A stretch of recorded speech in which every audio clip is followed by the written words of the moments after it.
Hi fellow ant keepers. I hope your ant's keeping journey has brought you fulfillment of joy thus far. It has been a busy week here at Ants Subang. I have been working on some solo projects for my personal ants collection.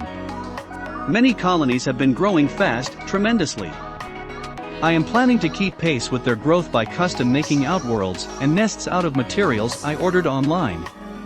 Some of you have sneaked a peek of what I did, and thank you for sharing some ideas to me. I did learn a thing or two. Yes, I am still learning. Knowledge is never enough, don't you think? So today, I will be showing you a nest in which I house my Odontomachus trapjaw ants. I believe they needed more space now. What do you think? Trapjaw is my favorite ant species to keep. Yes. I say that to every ant I own. But seriously, I like them because they are the easiest to keep ants among the Poneran genus. So, it is my courtesy to give them the best housing I can. But before that, let me show you around the current nest. They are currently housed in tubs and tubes set up with some sand inside. The sand is only 1 centimeter thick, because I do not want them to dig into the substrate and disappear. To compensate for them, I have put in a lot of rocks, placed them close to each other. This will allow them to crawl and hide between the crevices, which they like. Although not their natural choice, they have also chosen to live in the test tubes instead. Not all test tubes are for nesting but for storing their food. This trapjaw ant species is one of the most widely studied ant species. Nothing I say here will be new to you. But if you want to continue watching, I will be a much happier ant keeper. This particular species is Odontomachus similimus. I am not sure how far spread this species is around the world, but it is quite common here in Malaysia. Some parts of Asia do call them Odontomachus monticola, although I do not know how to differentiate them, as I do not have one. I have read about monticola having brownish colored legs. If any of you care to differentiate them in the comments, I will be honored. In my case, Odontomachus similimus is an all-black trapjaw ant. They are considered a large ant species, measuring around 9 to 12 millimeters for workers and 13 millimeters for the queen. This species does not have gamergates. Fertilization occurs at the time of nuptial flight. It takes about 2 months between the appearance of the egg to workers. They are obviously carnivorous, always ready to attack at anything that I put in the nest. It is not easy to distinguish a queen alate from a large trapjaw worker. Trapjaw ants live mainly in the tropics, and appearance is unlike any other ants you may have ever seen. It also makes it easy to identify. These ants has a very particular anatomy, and that is what made it famous. Their powerful mandibles that are able to slam shut with incredible force, which on impact, produces a clicking sound audible to the naked ear. Their mandibles are capable of opening 180 degrees. They are awesome animals, holding the fastest moving record in the world. Its jaw moves at over 100 kilometers per hour, exerting pressure more than 300 times its weight. To put into perspective, take your weight for instance and then multiply it by 300. Imagine yourself biting with this pressure. They use their jaws both to bite with incredible force, and to hurl themselves away as a defense mechanism. Odontomachus' head is extremely strong and hard compared to the rest of the body. This hardness allows them to withstand the pressure exerted by the mandible snap. Now I know why some wild ant species keep trapjaw ants' head as trophies. Let me ASMR, the clicking sound trapjaw makes when their jaws snap on impacting an item. Let's have a listen.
Fortunately, this queen is an egg-laying monster, and has been laying eggs day after day. Although there is a period where the queen will stop producing any eggs, it's quite common in the Poneran genus. It was rather slow until recently, an explosion of fresh eggs. Births every week, it never ended. Today there are more than 100 individuals here. For the perfect conditions to keep them, I tried to maintain the temperature at 27 to 28 degrees Celsius and 70 to 80% humidity in this setup. It is best that you get them in a formicarium with substrate so that the larvae can weave silk with the assistance of substrate. You do not need to have a big and tall setup as long as the place you put them in has smooth walls all around. They are unable to climb on glass or plastic surfaces.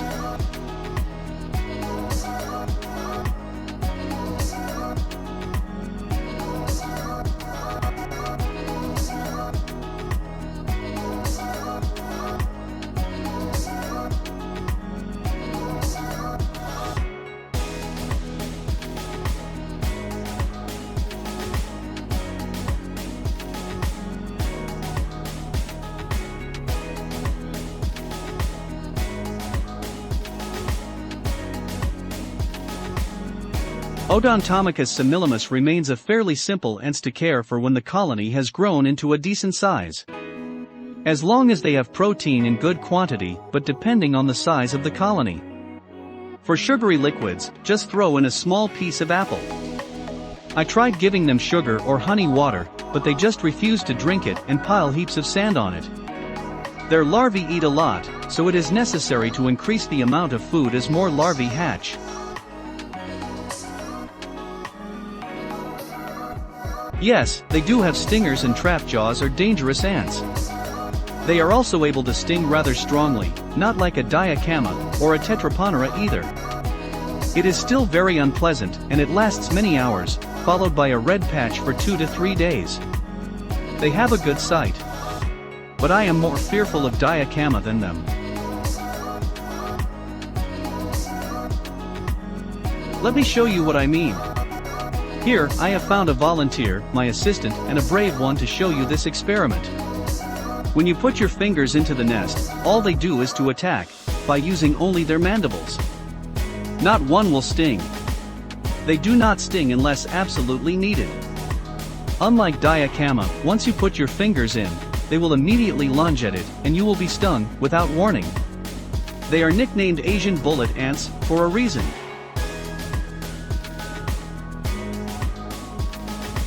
Very ironic, having a hard head and strong mandibles, they are not able to bring down larger prey and choose to feed on smaller insects like roach nymphs, termites and baby crickets.